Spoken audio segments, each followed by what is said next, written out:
80 मुंबई मागसर सुद 14/1947। परम पूज्य श्री सौभाग्यभाई पर आ पत्र है। परम पूज्य श्री सौभाग्यभाई गई कालना पत्रमा सहज व्यवहार चिंता जणावी तो ते माटे सर्व प्रकारे निर्भय रहेवुं। गई कालना पत्रमा सहज व्यवहार चिंता जणावी तो ते माटे सर्व प्रकारे निर्भय रहेवुं। रोम रोम भक्ति तो ये छे के एवी दशा आवीए अधिक प्रसन्न रहेवुं। मात्र बीजा जीवोने कचवायानुं कारण आत्मा थाय त्यां चिंता सहज करवी दृढ़ ज्ञाननी प्राप्तिनुं ए ज लक्षण छे। कृपालदेव शुं कहे, सौभागभाईने घणुं मोटुं कुटुंब छे। पोतानी केटली बहनों अने दीकराओ, घणुं मोटुं कुटुंब एटले व्यवहार चलाववामां तकलीफ पड़े एनी चिंता रह्या करे। तो कि गई कालना पत्रमा आवी सहज व्यवहार चिंता जणावी पण ते माटे सर्व प्रकारे निर्भय रहे। गोपाल एक पत्रमा लख्युं कि आ ढोर पशुओने बधाने पोतपोताना पेट भरवानो बधुं चारो वगैरे बधुं मळी रहे तो शुं तमारा कुटुंबने नहीं मळे? आवी चिंता अस्थाने छे। निर्भय रहो, जे काळे जे थवानुं छे ते थशे। तो ते माटे तमारे सर्व प्रकारे निर्भय रहेवुं अने रोम रोम भक्ति तो ए छे।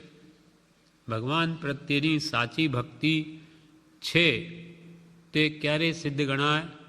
तो कि रोम रोम भक्ति तो ए छे कि एवी दशा आवी अधिक प्रसन्न रहेवुं। आवा दुखना समय में तमे दुख मानो छो, ज्ञानीओ तेने सुख माने छे। प्रतिकूल प्रसंगो ते ज्ञानीओने तरवा बराबर छे। ए बधारे इच्छे छे एवुं। एटले सुख दुख ए बंने जीवनी कल्पना छे। अनुकूल कल्पना ए सुखरूप भासे, प्रतिकूल कल्पना ए दुखरूप भासे छे अने बंने कल्पना करवानी ज्ञानी पुरुषोए ना कही छे। आ जगत में कोई सुखरूपे नहीं, दुखरूप नहीं, जेवी जेनी कल्पना। हवे आपणे दुख में अत्यंत दुखनी कल्पना करी छे, मने दुखी करशे, ज्यारे ज्ञानीओने सुखरूप भासे छे। एमां बळवान कर्मनी निर्जरा थाय छे। तो कि तमारे तो जो खरेखर तमने भगवान प्रत्ये भक्ति छे एम जो छे तो एवी दशा आवी अधिक प्रसन्न रहेवुं। एटले कोईपण दुखना प्रसंग आवीए पण आनंदमां ज रहेवुं। कई दुखी थये दुखनो प्रसंग जतो रहतो नथी कि भाई हवे आपणने खूब दुख थाय छे, शुं करीए, रड़ीए, तेथी कंई कर्म दया खाय नहीं, आपणने भोगवुं तो पड़े ज। तो केम नहीं संभावे अने भोगवीने ते कर्मथी निवृत्त थई जवुं? वधारे आर ध्यान करीने नवा शा माटे बांधवा? એટલે જ્ઞાની પુરુષો કે ગમે તેવા ઉદયાવો જે થાય તે યોગ્ય જ માનવામાં આવે। ગઈકાલના પત્રમાં સહજ વ્યવહાર ચિંતા જણાવી તો તે માટે સર્વ પ્રકારે નિર્ભય રહેવું। સર્વ પ્રકારે કોઈ પણ પ્રકારથી તમારે ભયભીત થવું નહીં। રોમ રોમ ભક્તિ તો એ જ છે। ભક્તિ એટલે ભગવાન પ્રત્યેની ભક્તિ તો એ જ છે કે એવી દશા આવીએ अधिक પ્રસન્ન રહેવું, विशेष प्रसन्नता आणवी कि आ हवे मोटी देणदारी आपणा उपर होय अने ए निकળી जवानो प्रसंग आवतो होय कोई कारणे तो वधारे ने वधावी लईए कि सारूं देणदारी पती गई। तो एटली कर्मोनी देणदारी विशेष पते छे। तो कि जे आवा प्रसंगोमां तो विशेष आनंदमां रहेवुं, एवी दशा आवी अधिक प्रसन्न रहेवुं। मात्र बीजा जीवोने कचवायानुं कारण आत्मा थाय त्यां चिंता सहज करवी। पोताने आ दुखना प्रसंग आवे एने गणवा नहीं, पण आपणा निमित्ते कोईने दुख थयुं होय तो जरूर चिंता करवी। माराथी आ जीव दुखी थयो छे अने कोईपण निमित्ते दुख उत्पन्न थयुं छे तो ए दुख निवारवानो जरूर प्रयत्न करवो, केम के मारा निमित्ते थयुं छे। मात्र बीजा जीवोने कचवायानुं कारण આત્મા થાય ત્યાં ચિંતા સહજ કરવી, ત્યાં જરૂર કરવી કે મારા નિમિત્તે આને દુઃખ થયું તો એ કેવી રીતે એને શાંતિ વળે એ ચિંતા રાખીને એનું દુઃખ જરૂર નિવારણ કરવું. પણ આપણને દુઃખ આવે એમાં તો કે પ્રસન્ન રહેવું. કચવાયાનું કોઈનું મન પણ દુભાવાયું હોય આપણાથી, માત્ર બીજા જીવોને કચવાયાનું કારણ આત્મા થાય ત્યાં ચિંતા સહજ કરવી. જેમ કે કૃપાલદેવનો એક પ્રસંગ છે. ઠાકરસિંહભાઈ લેરચંદ એમણે લખ્યું છે પોતાના પ્રસંગમાં. એ કૃપાલદેવને ઘરે આવેલા વવાણિયા. તે વખતે એક જણ મુંબઈની ઓઢણી લઈને કૃપાલદેવને બતાવવા આવ્યા. એક વાણિયા મુંબઈની ઓઢણી લઈને કૃપાલદેવને બતાવવા આવ્યા અને પૂછ્યું કે એનો ભાવ શું છે. તો એ ઓઢણીનો ભાવ જે મુંબઈમાં હતો તે કૃપાલદેવે કહ્યો. એ આવ્યા એટલે કહ્યો. હવે શું બને છે, તે વખતે એ ભાવ લઈને એ જાય છે. પછી જમવાનો ટાઈમ થયો ત્યારે માતા દેવાબાએ એમ કહ્યું કે ચાલો જમી લો. ત્યારે કૃપાલદેવ ઠાકરસિંહભાઈને કહે, જા તું જમી લે. તો કે આપ સાહેબ, તો કે ના મને રુચિ નથી. તો કે શું તબિયત નરમ છે? તો ના તબિયત નરમ નથી, પણ પ્રતિક્રમણ થયું નથી. ઠાકરસિંહભાઈ કે મને આશ્ચર્ય ઉપજ્યું, આ શું પ્રતિક્રમણ થયું નથી એટલે શું? એટલે પૂછ્યું સાહેબ શું કઈ જાતનું પ્રતિક્રમણ? તો કે સવારમાં પેલા ભાઈ જે ઓઢણી લઈને આવેલા એનો ભાવ અમારાથી જે છે કહેવાયો, તે ઓઢણીના માલિક અત્રેના ખોજાને ઓછો લાગવાથી તે માલ ખપ્યો નહીં એનો. કેમ કે મુંબઈમાં ભાવ ઓછો ને એણે વધારે કહ્યો એટલે વણિકે એ માલ લીધો નહીં. એટલે ખોજાને અંતરમાં ખોટું લાગ્યું છે, અમારા પ્રત્યે અમુક ભાવ આવ્યો છે, એટલે એનું સમાધાન થયું નથી. માટે તું જમી લે, એટલે પછી આપણે એને ત્યાં જઈએ અને એના મનનું સમાધાન કરીએ. એટલે અમારા નિમિત્તે એ કંઈ કરવા ગયા નથી. કોઈ ભાવ પૂછે તો એમને ખબર હતી તે કહી દીધું. પણ એ પેલા ખોજાને મુસલમાન જે ઓઢણી વેચવા લઈ આવેલો એનો માલ ખપ્યો નહીં. એટલે કોણે કહ્યું? તો કે એમણે કહ્યું મુંબઈમાં રહેનારે. તો કૃપાલદેવ પ્રત્યે એને બીજો ભાવ આવી ગયો, મન દુઃખ થઈ ગયું. તો જ્યાં સુધી એના મનને શાંતિ ન પડે ત્યાં સુધી કૃપાલદેવ કે અમારે જમવું નથી. એમ કોઈને પણ બીજા જીવોને કચવાયાનું કારણ આપણો આત્મા થાય ત્યાં ચિંતા સહજ કરવી, સહેજે ચિંતા કરવી કે હો મારા નિમિત્તે દુઃખ થયું. તો જેને કે જે માફી માગી લેવી, ખમાવી લેવા, એના આત્માને શાંતિ વળે. દ્રઢ જ્ઞાનની પ્રાપ્તિનું એ જ લક્ષણ છે. દ્રઢ જ્ઞાન એટલે સમ્યક જ્ઞાન જેને પ્રાપ્ત થયું છે, પરિણમ્યું છે, એનું લક્ષણ છે. એ તરત જ એવી કોઈ ભૂલ પોતાથી થઈ હોય તો એને નિવારણ કરે, એને ખમાવી લે, એના મનને શાંતિ આપે. કેમ કે જ્ઞાન તેનું નામ, કૃપાલ કે જ્ઞાન તેનું નામ કે જે હર્ષ શોક વખતે હાજર થાય. અર્થાત હર્ષોક થાય નહીં કે થવા દે નહીં તો એ જ્ઞાન સાચું. ઘણું જાણ્યું હોય પણ અવસર આવીએ હર્ષ પણ કરીએ, શોક પણ કરીએ તો એ જ્ઞાન જાણેલું છે નહીં, જાણ્યું ન જાણ્યું બરાબર છે. એટલે જો આવી રીતે કોઈને મન દુઃખ થયું હોય ને એ ખમાવા જાય પોતાનો દોષ જાણીને તો એનામાં જ્ઞાન પરિણમ્યું કહેવાય. એટલે કૃપાલ કે રોમ રોમ ભક્તિ તો એ જ છે કેવી દશા આવીએ અધિક પ્રસન્ન રહેવું. માત્ર બીજા જીવોને કચવાયનું કારણ આત્મા થાય ત્યાં ચિંતા સહજ કરવી. દ્રઢ જ્ઞાનની પ્રાપ્તિનું એ જ લક્ષણ છે.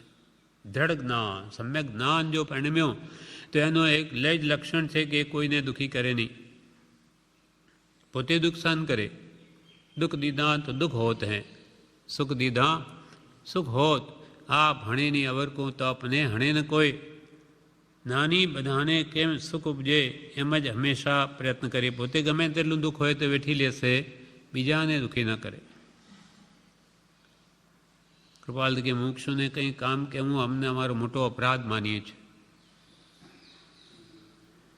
હવે આગળ પેરેગ્રાફમાં કહે છે, મુનિને સમજાવ્યાની માથાકૂટમાં આપ ન પડો તો સારું. મુનિને સમજાવ્યાની માથાકૂટમાં આપ ન પડો તો સારું. જેને પરમેશ્વર ભટકવા દેવા ઈચ્છે છે તેને નિષ્કારણ ભટકતા અટકાવવા એ ઈશ્વરી નિયમનો ભંગ કર્યો નહીં ગણાય. શા માટે? મુનિને, મુનિ દીપચંદજીની પહેલાં વાત આવેલી સ્થાનકવાસીની, એમને કે સમજાવ્યાની માથાકૂટમાં ન પડો તો સારું, કારણ એ સમજે એવા નથી. હમણાં હાલમાં સમય એમ છે કે અમે ગમે એટલું કહેશો તો એમને ઉતરશે નહીં. સૌભાગભાઈને કૃપાલે લખે, મુનિને સમજાવ્યાની માથાકૂટમાં ન પડો તો સારું. જેને પરમેશ્વર ભટકવા દેવા ઈચ્છે છે, પરમેશ્વરના જ્ઞાનમાં હજુ જેનું વિશેષ પરિભ્રમણ છે લખાયેલું, તેને નિષ્કારણ ભટકતા અટકાવવા ઈશ્વરી નિયમનો ભંગ કર્યો નહીં ગણાય. શા માટે? ઈશ્વર તો જ્ઞાનમાં એમ જાણે છે કે હજુ એને બહુ ભટકવાનું લખ્યું, તમે એને જાણે ભટકવાનું મેટી નાખું, બંધ કરી દઉં, એ બને નહીં. જેમ કે ભગવાન મહાવીર સ્વામીનો જીવ મરીચી ઋષભદેવ ભગવાનના સમયમાં હતો.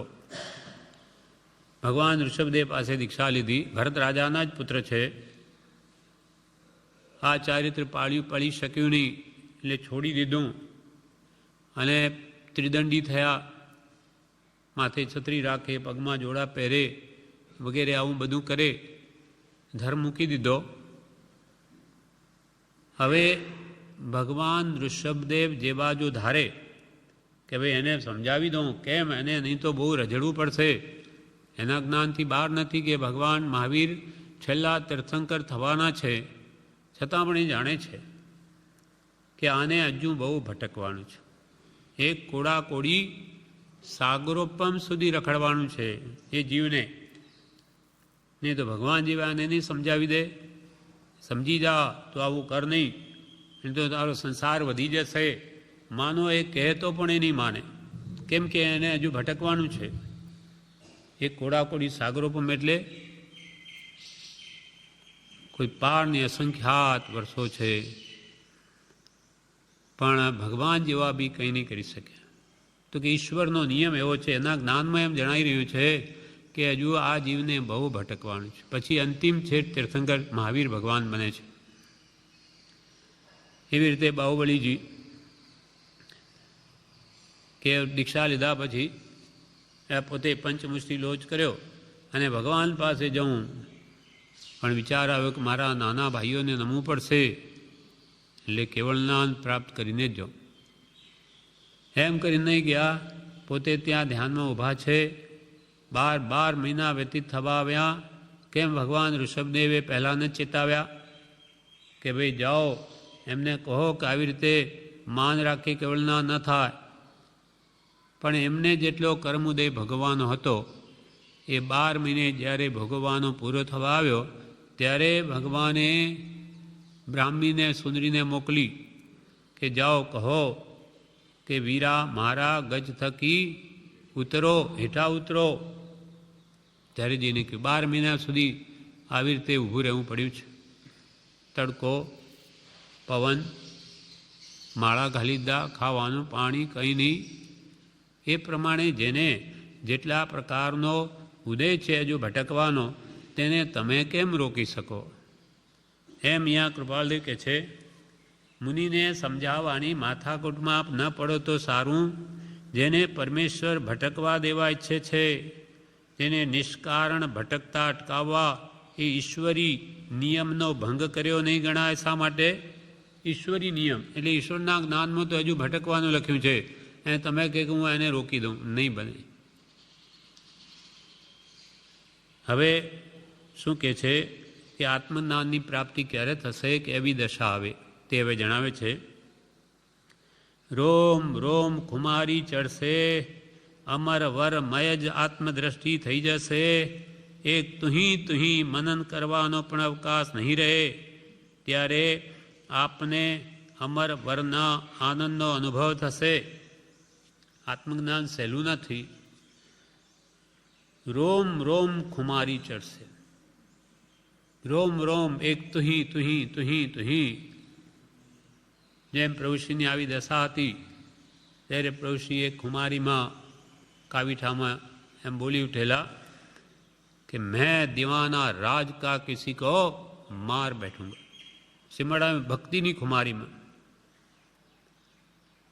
ત્યારે અમુકને એમ થયું શું કરશે, પછી બીજા એમ થયું કે ઓ આ તો ભક્તિની ખુમારી છે, એમાં બીજું કંઈ નહીં થાય. પણ એ મેં તો દીવાનો છું, હું તો ગાંડો થઈ ગયો છું આ પુરુષ પાછળ. મેં દીવાના રાજ કા કિસી કો માર બેઠુંગા. કર્મોને મારે, બીજા કોને મારે, પણ એવી ભક્તિના વેગમાં એમ બોલે છે. તેમ રોમ રોમ ખુમારી ચડશે, અમર વરમયનું જ અમર વરમય જ આત્મદ્રષ્ટિ થઈ જશે. અમર વરમય, હું અમર છું, અજર અમર અને અવિનાશી દેહાતીત સ્વરૂપ છું. હું જ્યારે એવી આત્મદ્રષ્ટિ થઈ જશે, હું તો આત્મા જ છું, મારો કોઈ કાળે નાશ છે જ નહીં. અમર વરમય જ આત્મદ્રષ્ટિ થઈ જશે. એક તુહી મનન કરવાનો પણ અવકાશ નહીં રહે. તુહી સો હમ, તે હું ભગવાનનું જે સ્વરૂપ છે તે હું. પહેલાં તો દાસોહમ થાય, આ મારા ભગવાન, હું એમનો દાસ હું દાસ છું, આપ પ્રભુનો દીન. પહેલાં દાસોહમ, હું આપનો દાસ છું. પછી આગળ વધતા સોહમ, તે હું ભગવાન જે સહજાત્મ સ્વરૂપમાં છે તેવો જ હું છું. પણ એવાય વિકલ્પ ન રહીને તેનો પણ અવકાશ ન હોય. જ્યારે અહમ બ્રહ્માસ્મિ થાય એટલે પરાભક્તિ, આત્મા અને પરમાત્માનું એક રૂપ થઈ જવું, તે પરાભક્તિની છેવટની હદ છે. એટલે પરમાત્મા તે જ હું તે જ પરમાત્મા, આવો પણ વિકલ્પ તે મય થઈ જાય, લીન થઈ જાય. એટલે કૃપાલ અહીંયા કહે છે રોમ રોમ ખુમારી ચડશે, અમર વર મય જ આત્મદ્રષ્ટિ થઈ જશે. એક તુહી મનન કરવાનો પણ અવકાશ નહીં રહે. આવો પણ વિચારનો જે અવકાશ નહીં રહે, ત્યારે આપને અમરવરના આનંદનો અનુભવ થશે. અમરવર એવો જે શુદ્ધ આત્મા, તેનો અનુભવ તો ત્યારે થશે. કંઈ આમ વાતો કરીથી નહીં થાય. કેટલી દશા આવી રીતે નિરંતર તુહી અંદર એ જ રટના રહેશે. ત્યારે એ ભાવમાં ડૂબી જઈ એ સતનો અનુભવ થશે. રોમ રોમ ખુમારી ચડશે, અમર વરમય જ આત્મદ્રષ્ટિ થઈ જશે. એક તુહી મનન કરવાનો પણ અવકાશ નહીં રહે. ત્યારે આપને અમર વરના આનંદનો અનુભવ થશે.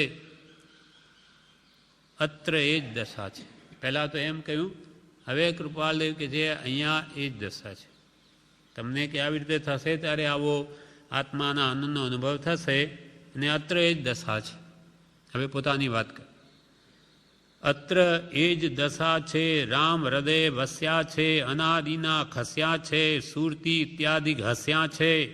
આ પણ એક વાક્યની વેઠ કરી છે. પોતાની આત્મદશા કહે છે. અત્ર એ જ દશા છે. અને રામ હૃદય વસ્યા છે. આત્મા રામ હૃદયમાં વસ્યા છે, એટલે શુદ્ધ આત્માની પ્રાપ્તિ થઈ છે. અનાદિના ખસ્યા છે. અનાદિકાળનું મિથ્યાત્વ અગૃહિત કે ગૃહિત ખસ્યું છે, એટલે જ્ઞાન પ્રાપ્ત થયું છે. રામ હૃદય વસ્યા છે, અનાદિના ખસ્યા છે. મિથ્યાત્વ છે તે અનાદિકાળથી ચાલ્યું આવે, અગૃહિત મિથ્યાત્વ એ ખસ્યું છે. કેમ કે ક્ષાયક સંગીત થયું છે 47માં. અને સુરતી ઇત્યાદિ હસ્યા છે. સુરતી આનંદ ઇત્યાદિ હસ્યા છે એટલે ખીલ્યા છે. આત્માનો પ્રત્યક્ષ અનુભવ થયો છે અને આત્માનો આનંદ ખીલી ઉઠ્યો છે. આ અંતરનો અનુભવ છે, આ કંઈ બહાર દેખાય એવો નથી. અત્ર એ જ દશા છે. રામ આત્મા રામ હૃદય વસ્યા છે, અનાદિના ખસ્યા છે, સુરતી ઇત્યાદિ હસ્યા છે. આપણે એક વાક્યની વેઠ કરી છે, આપણે એક કહેવા ખાતર કહી દીધું છે, બાકી આ કે કોઈ વાત વાણીમાં આવે એવું નથી. આપણે એક વાક્યની વેઠ કરી છે. હમણાં તો ભાગી જવાની વૃત્તિ છે. આ શબ્દનો અર્થ જુદો થાય છે. હમણાં તો ભાગી જવાની વૃત્તિ છે. ભાગી જવાનું છે એટલે ઘરથી ભાગી જવાનું. આ જે કર્મોને લઈને ગ્રસ્તાશ્રમમાંનો ઉદય છે એ ક્યારે શીઘ્ર પૂરો થાય અને ક્યારે અમે એને ત્યાગીને ચાલ્યા જઈએ, મુનિ બનીએ, અસંગ દશાને પામીએ, એ જ નિરંતર એમની ઈચ્છા છે. એ છે આ કર્મ પૂરા થતી એક સમય માત્ર પણ મેં નહીં રહીએ. હમણાં તો ભાગી જવાની વૃત્તિ છે એટલે અસંગપણું પ્રાપ્ત કરવું છે. ગ્રસ્તાવાસ બિલકુલ પ્રિય નથી, પણ જે ભોગાવલી કર્મ છે ભોગવ્ય જ છૂટકો છે, માટે ભોગવીને એથી નિવૃત્ત થવું છે. હમણાં તો ભાગી જવાની વૃત્તિ છે. આ શબ્દનો અર્થ જુદો થાય છે. ભાગી જવાનું એટલે ઘરથી ભાગી જવું એમ નથી. ભાગી ભાગીને ક્યાં જાય? ત્યાં જાય પ્રભુ શ્રી કર્મ 2 ડગલા આગળ ને આગળ જ છે. અહીંયાથી છોડીને બીજે જાય. કોઈને દુઃખ ઘણું હોય તો એવું થાય કે મરી જાઉં. કંઈ મરી જવાથી એ કર્મ થોડી જતા રહે, એ મરી જતા નથી, આગળ ભોગવવા પડે. અમે આ ઉદયને છોડી નાખીશું, આગળ પાછા ઊભા જ છે. એવું જો ન હોય તો તીર્થંકરો કોઈ ઘરમાં રહે જ નહીં. આટલા બધા મહાવૈરાગી 1000 વર્ષના આત્મજ્ઞાની મહાત્માની જે વૈરાગી હોય તેટલો તો ભગવાન તીર્થંકરોને ઘરમાં હોય, તો એવા વૈરાગી વળી ઘરમાં રહે.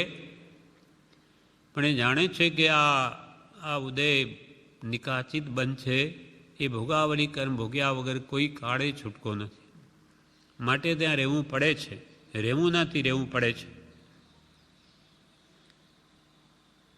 અત્ર એ જ દશા છે. રામ હૃદય વસ્યા છે, અનાદિના ખસ્યા છે, સુરતી ઇત્યાદિ હસ્યા છે.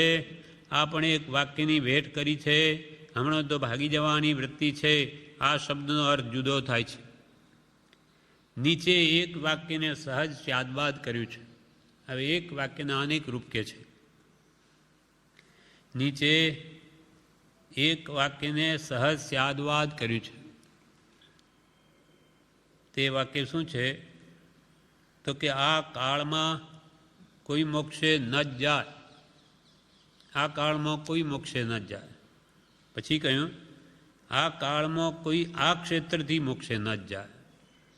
પછી કહ્યું આ કાળમાં કોઈ આ કાળનો જન્મેલો આ ક્ષેત્રથી મોક્ષે ન જાય. ફરી કહ્યું આ કાળમાં કોઈ આ કાળનો જન્મેલો સર્વથા ન મુકાય. ફરી કહ્યું આ કાળમાં કોઈ આ કાળનો જન્મેલો સર્વ કર્મથી સર્વથા ન મુકાય. હવે આનો અર્થ કૃપાલદેવ પોતે સમજાવે છે. હવે ઉપર સહજ વિચાર કરીએ. પ્રથમ એક માણસ બોલ્યો કે આ કાળમાં કોઈ મોક્ષે ન જ જાય. કેમ કે આમ કહ્યું આ કાળમાં કોઈ મોક્ષે ન જ જાય એમ કહ્યું. તો શું આ કાળમાંથી કોઈ મોક્ષે ન જાય? કે બોલ્યો કે જેવું એ વાક્ય નીકળ્યું કે શંકા થઈ, આ કાળમાં શું મહાવિદેયથી મોક્ષે ન જ જાય? કાળ તો એનો જ છે, મહાવિદેય ક્ષેત્રમાં કે અહીંયા. તો આ કાળમાં પણ શું મહાવિદેયથી મોક્ષ ન જાય? ત્યાંથી તો જાય. માટે ફરી વાક્ય બોલો.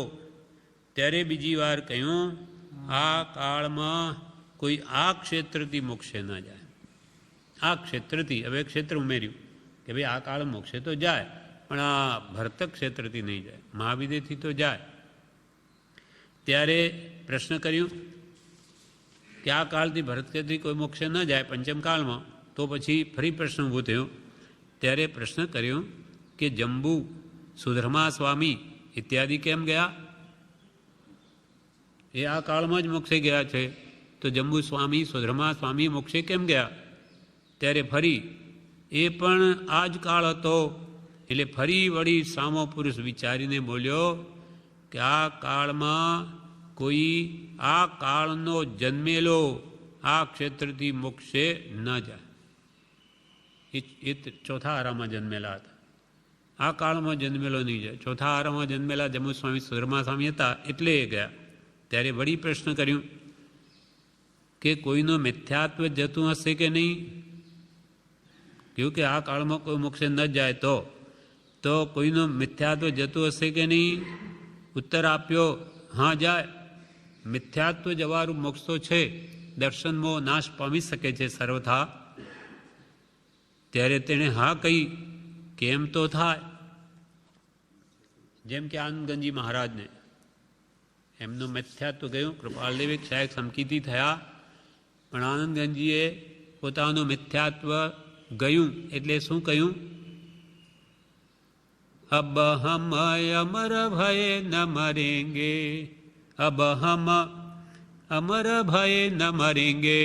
અમે તો કે મરવાના જ નથી, અમે તો અમર થઈ ગયા. કેમ? શું થઈ ગયું?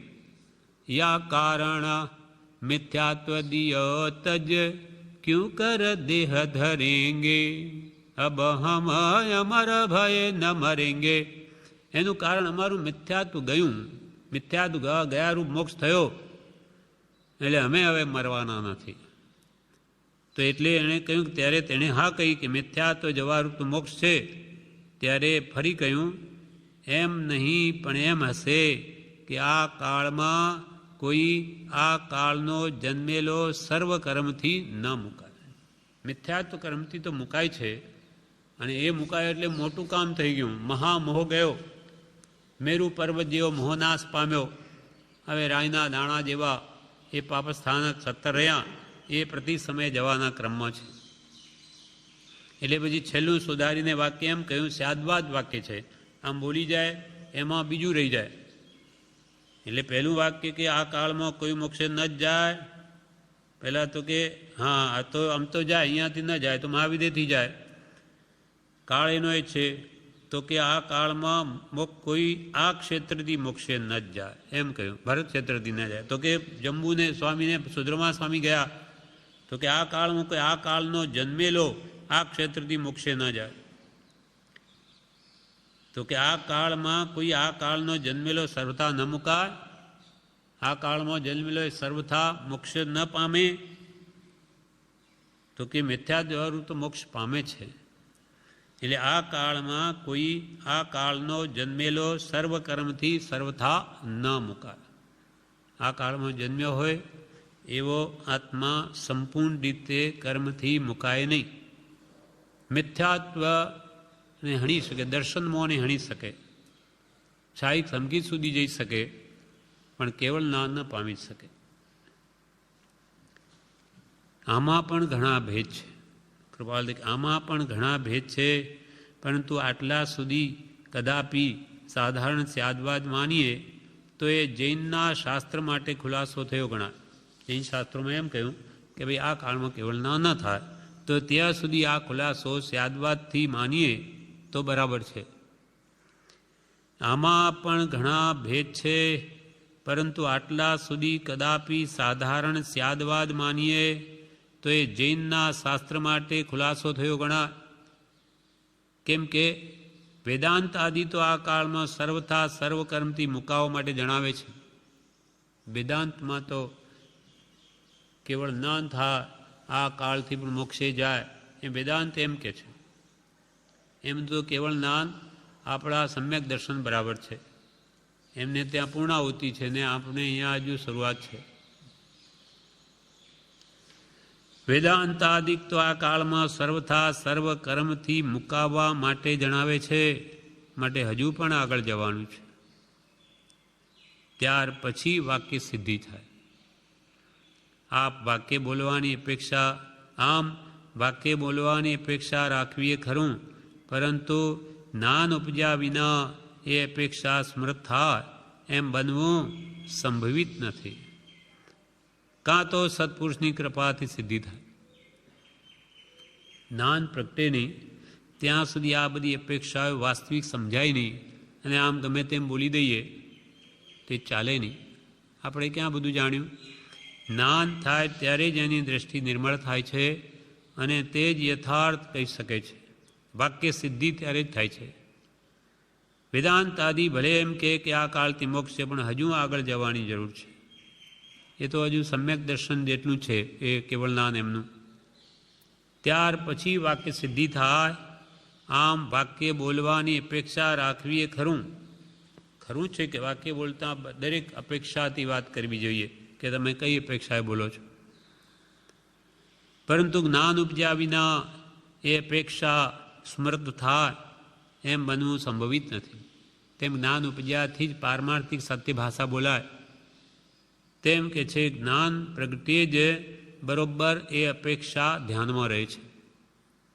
કાં તો સત્પુરુષની કૃપાથી સિદ્ધિ થાય, કાં સત્પુરુષની કૃપા થઈ હોય, એના પ્રત્યે અત્યંત ભક્તિ હોય, નિર્મળતાને લઈને પણ એની મતિ યથાર્થ થવાથી એ પણ તત્વને વાસ્તવિક રીતે સમજી શકે છે.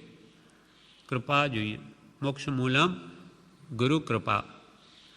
કાં તો સત્પુરુષની કૃપાથી સિદ્ધિ થાય. હવે અંતમાં કૃપાલે લખે છે, અત્યારે એ થોડું લખ્યું ઘણું કરી જાણજો, થોડું લખ્યું ઘણું કરી જાણજો, ઉપર લખી માથા કૂટે લખવી પસંદ નથી. એક ભાવ અંદરમાં આવી ગયો ને આ બધું લખી દીધું, પણ અમને આ બધું આ અમારી દશા હમણાં રામ હૃદય વસ્યા છે, અનાદિના ખસ્યા છે, સુરતી આદિ હસ્યા છે, એટલે આવી આ માથા કૂટે લખવી અમને પસંદ નથી. અત્યારે એ થોડું લખ્યું ઘણું કરી જાણજો, ઉપર લખી માથા કૂટે લખવી પસંદ નથી. સાકરનું શ્રીફળ બધાએ વખાણી માગ્યું છે, પરંતુ અહીં તો અમૃતની સચોડી નાળિયેરી છે. શ્રીફળ સાકર જેવું મીઠું હોય, નાળિયેર શ્રીફળ એ કે છે સાકર જેવું મીઠું હોય એટલે એને સાકરનું શ્રીફળ એમ બધાએ વખાણી માગ્યું છે, એને આવી રીતે વખાણ્યું છે. પણ અહીં તો અમૃતની સચોડી નાળિયેરી છે. ખાલી એક જ નહીં, શ્રીફળ જ નહીં, જે આખું ઝાડ જ અહીંયા તો અમૃતનું છે. તેવી રીતે જ્ઞાન રૂપી અમૃતની સમૂળગી નારિયેળી છે. રોમે રોમે જ્ઞાન છે. એવી અદ્ભુત દશા એમની છે. સાકરનું શ્રીફળ બધાએ વખાણી માંગ્યું છે, પરંતુ અહીં તો અમૃતની સચોડી નાળિયેરી છે. આ ક્યાંથી પસંદ આવે? ત્યાં કે જે આ સંસાર અમને પસંદ આવે? બિલકુલ નહીં ગમે. ના પસંદ પણ કરાય નહીં. સંસારમાં બેઠા છીએ, અમને ક્યાંથી આમાં મોહ થાય, પણ ના પસંદ પણ કરાય નહીં. રાગ અમને ક્યાંથી થાય, તેમ દ્વેષ પણ કરાય નહીં. કેમ કે દ્વેષ કરીએ તો ફરી નવા બંધ થાય. એટલે સંભાવે બધું ભોગવીને એથી છૂટી જવું છે. માટે આવા જગત આત્માના અનંત સુખના ભેદન આગળ આ જગતના સુખો તુચ્છ ભાસે છે. એના પ્રત્યે કેવી રીતે રાગ આવે, મોહ આવે, પસંદ આવે? ના પસંદ પણ કરાય નહીં. અણગમો કે દ્વેષ પણ કરાય નહીં, નહીં તો નવા બંધાય. એટલે જે છે તે અમારે સંભાવે ભોગવી લેવું છે. નથી રાગ, તેમ નથી અંતરથી એના પ્રત્યે કોઈ દ્વેષ કે અમને આ ઉપાધિ કેમ આવી, અમારા કર્મ દે, અમે કર્મ બાંધ્યા, કોઈનો દોષ નથી. અમે કર્મ બાંધ્યા માટે અમારો દોષ છે. ત્યાં આ ક્યાંથી પસંદ આવે? આ જગતનું વાતાવરણ વગેરે ક્યાંથી પસંદ આવે? ના પસંદ પણ કરાય નહીં તો કર્મ બંધાય, દ્વેષ થાય. છેવટે આજે, કાલે અને બધે વખતે આ જ કહેવું છે કે આનો સંગ થયા પછી સર્વ પ્રકારે નિર્ભય રહેતા શીખવું આપને આ વાક્ય કેમ લાગે છે? વી રાયચંદ છેવટમાં છેલ્લી લીટી લખે સૌભાગભાઈને, કાં તો આજે, કાં કાલે, કાં બધે વખતે અમારું આજ કહેવું છે. શું કહેવું છે? એ તો એમનું કામ કાઢી જ ગયા કૃપાલદેવના વચન બળે. હવે આપણને કહે છે કૃપાલદેવ કે આજે છેવટે, આજે, કાલે, બધે વખતે આજ કહેવું છે કે આનો સંગ થયા પછી, આનો એટલે કૃપાળુદેવનો આપણને સંગ થયો છે, એ મળ્યા છે એમ માનતા હોઈએ આપણે, તો આનો સંગ થયા પછી સર્વ પ્રકારે નિર્ભય રહેતા શીખવું. સૌભાગભાઈને લખે કે અમારો સંગ તમને થયો છે અને તમે આવો ભય રાખો. પશુ પક્ષી પણ એને પેટ પૂરતું મળી રહે તો શું તમને નહીં મળે? આ વિકલ્પો જ મૂકી દો. જે કાળે જે થાય જોયા કરો. બધાના પુણ્ય હોય કે નહીં હોય, અને પાપના ઉદય કોઈના હોય તો તમે શું કરવાના? આનો સંગ થયા પછી સર્વ પ્રકારે નિર્ભય રહેતા શીખવું. આપના માટે, આપણા માટે. આપણને કૃપાલદેવ જે મળ્યા, કૃપાલદેવ એક ઠેકાણે એમ લખે કે અમારા જેવા તમારે માથે છે તો તમારે શું સાનો ભાઈ છે? સાનો ભાઈ રાખો. આ પુરુષ આવવાની યોગવાઈ મળવી જતી દુર્લભ છે. સતની પ્રાપ્તિ દુર્લભ છે. સત દુર્લભ નથી, પ્રાપ્તિનો જોગ મળવો દુર્લભ છે. હવે એ મળ્યા પછી તમારે ફિકર શું? હવે તમારે કે નિર્ભય રહો, કોઈ પ્રકારે દુઃખી થાવમાં, હા અમે કહીએ એમ કરતા રહો તો સુખી રહેશો. મળ્યા ત્યારે જ કહેવાય કે એની આજ્ઞા પ્રમાણે આપણે યથાશક્તિ વર્તીએ તો એ મળ્યા કહેવાય. છેવટે, આજે, કાલે અને બધે વખતે આજ કહેવું છે કે આનો સંગ થયા વિના, આનો સંગ થયા પછી, એટલે અમારો સંગ થયા પછી સર્વ પ્રકારે નિર્ભય રહેતા શીખવું. સર્વ પ્રકારે નિર્ભય. આપણને આજ્ઞા મળી, સ્વરૂપનું ધ્યાન મળ્યું, મોક્ષનો સાચો મૂળ માર્ગ મળ્યો, આવી સાચી આરાધના મળી, ભક્તિ સત્સંગ પ્રાપ્ત થયા, સ્મરણ મળ્યું. હવે આપણે શું જોઈએ? કરોડો અબજો રૂપિયા હોય તોય નહીં મળે. પ્રભુશ્રી એમ કહેતા કે પ્રભુ એક એક વાક્ય જ્ઞાનીનો એ લાખ રૂપિયાની શિખામણ છે. તે જમાનો સમજાવવા માટે, તે જમાનો રૂપિયો મળતો નહોતો, તે વખતે કે લાખ રૂપિયા જેવી શિખામણ. જોકે લાખ એ એના આગળ કાંઈ નથી, એ તો અમૂલ્ય વચનો છે. છતાં પણ આ જીવને એનું મહાત્મ્ય લાગે તો કે એક એક શિખામણ લાખ રૂપિયા આપે તોય નહીં મળે. લાખોપતિ દુઃખી હોય, કરોડોપતિ, અને જેની પાસે કંઈ નહીં હોય ત્યાં એક વચનથી પરમ સુખ શાંતિ અનુભવે. એમ આનો સંગ થયા પછી સર્વ પ્રકારે નિર્ભય રહેતા શીખવું. નિશંકતાથી નિર્ભયતા ઉત્પન્ન થાય છે. શંકા જ્યાં સુધી રહ્યા કરશે કૃપાલજી પ્રત્યે, કોઈ ત્યાં સુધી નિર્ભયતા નહીં આવે. એનું જીવન કવન બધું વાંચીને જો આત્મા નિર્ભય થઈ જાય કે હવે કોઈ ભય નથી, હવે મને ભૂમિઓ મળી ગયો, જંગલમાં ભૂલો પડેલો આ સંસારરૂપી ભયંકર જંગલમાં, ત્યાં મને માર્ગદર્શક ભૂમિઓ મળી ગયો, તો કેવી શાંતિ વળે. ભયંકર જંગલમાં આપણે ભૂલા પડ્યા હોઈએ, ત્યાં કોઈ દેખાતું ન હોય ક્યાં માર્ગ છે, ક્યાં જવું, ને ત્યાં એક ભીલનો છોકરો પણ આપણને નજરે પડે તો એ આપણને શાંતિ વળે કે હાસ હવે કોઈક માર્ગ મળશે, આ જાણતો હશે અહીંયા રહેનારો, અને ભીલનો છોકરો પણ આપણે માર્ગ બતાવી દે ને રાજમાર્ગ પર લાવી દે તો કેવી શાંતિ વળે. તેમ આપણને આખો મોક્ષ માર્ગ બતાવનાર આવો પુરુષ મળ્યો, હવે આપણે ચિંતા શું? હવે તો એ માર્ગે ચાલવાની એક ખામી આપણી છે. ભલે ધીમી ચાલે ચલાય, માર્ગ સાચો જોઈએ. જેવું છે મુંબઈ અને અમદાવાદના માર્ગે ચડી જઈએ પછી ચાલે શું, દોડે તો એ વધારે દૂર જાય. માર્ગ સત્ય છે, આપનાર પુરુષ સાચો છે, એવી જો દ્રઢ શ્રદ્ધા થઈ ગઈ તો ભલે ને માર થોડો ઓછો કપાય, પરમાર્થ તો કરવા જેવો જ નથી, પણ મોડે વહેલે પણ એનું કલ્યાણ પ્રશ્કે થશે જ. કેમ કે આપનાર પુરુષ સાચો છે, માર્ગ બતાવનાર સાચો છે. છેવટે આજે કાલે અને બધે વખતે આ જ કહેવું છે કે આનો સંગ થયા પછી સર્વ પ્રકારે નિર્ભય રહેતા શીખવું. આપને આ વાક્ય કેમ લાગે છે? છેલ્લો પ્રશ્ન વિરામ સૌભાગભાઈને પૂછે, આપને આ વાક્ય કેમ લાગે છે? વી રાયચંદ. બસ એમ બંધ કરી દીધું, પત્ર પૂરો કર્યો.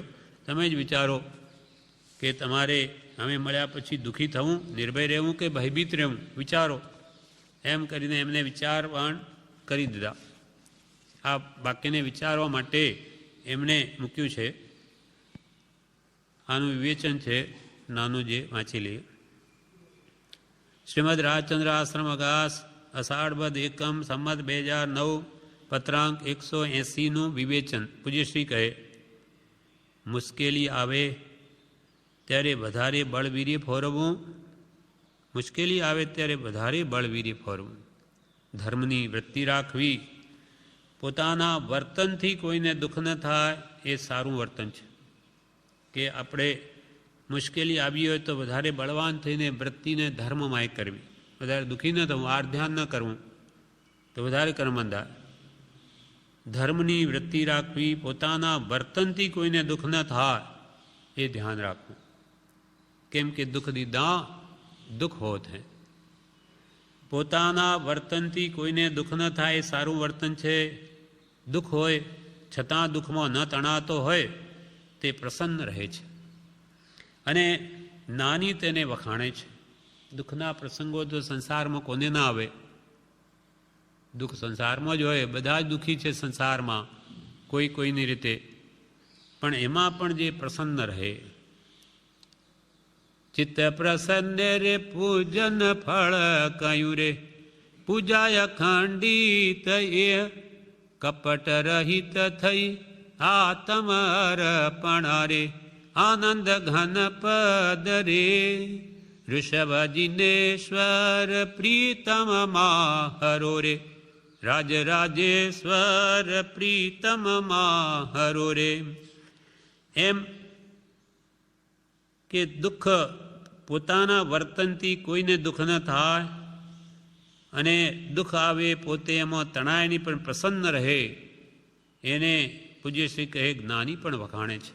દુઃખમાં પણ જે આનંદિત રહે, દુઃખને ગણે નહીં, સુખ દુઃખને સમાન ગણે, તો એને જ્ઞાનીઓ પણ વખાણે છે. ચિત્ત પ્રસન્ને રે પૂજન ફળ કહ્યું. ચિત્ત પ્રસન્નતા રાખી ને ભગવાનની પૂજા ભક્તિ કરે તે જ સતને પામે. દુઃખ આવે ખેદમય બની જાય અને સુખ આવે જાણે મારા જેવો કોઈ નથી, એ સંભાવનું લક્ષણ નથી. એ તો તણાઈ ગયો સુખ દુઃખમાં, એ જ્ઞાન પામે નહીં. પણ જે સંભાવમાં રાખે તેને જ્ઞાની વખાણે છે. દૃઢ જ્ઞાન એટલે સમ્યક જ્ઞાન. તુહીનો અનુભવ એટલે એકમેક થઈ જાય તે પરાભક્તિ છે. કૃપાળુ દેવને ભાગી જવાની ઈચ્છા રહે છે એટલે શું? તો કે ત્યાગની મુનિપણાની ભાવના રહે છે કે ક્યારે ઉદય પૂરો થશે અને બહારથી છૂટીને અસંગ થવાશે. આ ભાગી જવાનો અર્થ ત્યાગની વૃત્તિ છે, મુનિપણાની, કે ક્યારે આ ઉદય પૂરો થાય ને ક્યારે અહીંયાથી છૂટીએ. કોઈ એમ સમજે કે ભાગી જવાની એટલે નાસી જવાની ઈચ્છા થાય છે, પણ એવો અર્થ નથી. એટલે જ એમણે લખ્યું છે કે એનો અર્થ કોઈ જુદો થાય છે. કાળ ક્ષેત્ર કોઈ મોક્ષે જતાં અટકાવતું નથી. આ કંઈ કાળ, આ સમય અટકાવતો નથી મોક્ષે જતાં, કે કોઈ ક્ષેત્ર આપણે રોકતું નથી. માત્ર સાધના ભૂલવાળી હોય તો અટકાવે છે, અથવા આટલું બળબીર્ય આ કાળમાં સ્પરાયમાન થતું નથી, તેથી સીધો મોક્ષ થતો નથી. બાકી કંઈ કાળ કે ક્ષેત્ર એને ન રોકે. માત્ર સાધના ભૂલવાળી હોય તો અટકાવે છે. કૃપાળુ દેવ ધર્મની મૂર્તિ છે. કૃપાળુ દેવ ધર્મની મૂર્તિ છે. એમનું હરવું, ફરવું, ખાવું, પીવું બધું ધર્મરૂપ છે. જગતના જીવો પુણ્યની ઈચ્છા કરે છે અને જ્ઞાની પુરુષો ધર્મની ઈચ્છા કરે છે. આપણે આરાધના કરીને અંતરમાં ઊંડે ઊંડે શું રહે? પુણ્ય બંધાશે, દેવલોકાદી સુખ મળશે, ઇન્દ્રિય સુખ મળશે, કેમ કે આપણને એનો જ અનુભવ છે. જ્યારે જ્ઞાની પુરુષો તો ધર્મની ઈચ્છા કરે છે. ધર્મ કહે આત્મ સ્વભાવ કહે, એમને પુણ્ય નથી જોઈતું, એમ તો શુદ્ધ આત્માનો સ્વભાવ જે છે શુદ્ધ એ જોઈએ છે. એમાં અનંત સુખ છે એમ એ માને છે, અનુભવે છે. એટલે કૃપાળુદેવ ધર્મની મૂર્તિ છે, શુદ્ધ સ્વભાવની જ મૂર્તિ છે. એમનું હરવું ફરવું ખાવું પીવું બધું ધર્મરૂપ છે. જગતના જીવો પુણ્યની ઈચ્છા કરે છે અને જ્ઞાની પુરુષો ધર્મની ઈચ્છા કરે છે. પોતાનું બાંધેલું પોતાને ભોગવવાનું છે એમ જેને સમજાયું છે તેમ ન કરે ત્યાં ક્યાંથી આવ્યું? વિષમ ભાવ કરતા નથી અને છૂટવાની ઈચ્છા રાખે છે. કૃપાલદેવ જ્ઞાની પુરુષ જાણે છે એ અમારું જ બાંધેલું આવ્યું, અમારે ભોગવવાનું છે એમ જેને સમજાયું છે તે એમ ન કરે ક્યાંથી આવ્યું? અમને આ ઉદય ક્યાંથી આવ્યો? એ જાણે છે કોઈ બીજા થોડી મોકલે અથવા કોઈ બીજાનું કોઈને આવતું નથી. વિષમ ભાવ માટે કરતા નથી અને છૂટવાની ઈચ્છા રાખે છે. ભલે દુઃખ આવો સુખ આવો, આવું હોય તે આવો એમ એમને રહે છે. સુખ આવો તોય ભલે, દુઃખ આવો તોય ભલે, એમને તો બંને પ્રત્યે સમ છે. કૃપાલદેવને માએ પૂછ્યું કે તમને કે દુઃખ છે? ત્યારે કૃપાલદેવ માતાને કહે અમને સુખે નથી ને દુઃખે નથી, કાંઈ નથી. અમે તમારા સ્વભાવમાં છે. સુખ દુઃખ એ બધું કર્મનું ફળ છે. કર્મનું કામ કરે, અમે અમારું કામ કરીએ. ભલે દુઃખ આવો સુખ આવો, આવું હોય તે આવો એમ એમને રહે છે. આ રીતે આ વિવેચન પૂર્ણ થયું. 180માં પત્રનો વિશે આગળનો પત્ર આવતીકાલે કહીશ.